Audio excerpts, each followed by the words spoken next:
Saint Valentine's day এই বাক্যের অর্থ কোনো অবস্থাতেই বিশ্ব ভালোবাসা দিবস নয় বলে মন্তব্য করেন জনপ্রিয় ইসলামিক স্কলার ও আস-সুন্নাহ ফাউন্ডেশনের প্রতিষ্ঠাতা শায়খ আহমদুল্লাহ।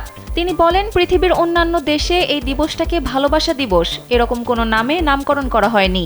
দুর্ভাগ্যজনক বাস্তবতা হলো আমাদের সমাজে এটা ভালোবাসা দিবস হিসেবে নামকরণ করা হয়েছে। রোববার বেসরকারি একটি টেলিভিশনে দেওয়া এক সাক্ষাৎকারে এসব কথা বলেন তিনি। আহমদুল্লাহ বলেন, সেন্ট ভ্যালেন্টাইন একজন ধর্মযাজক।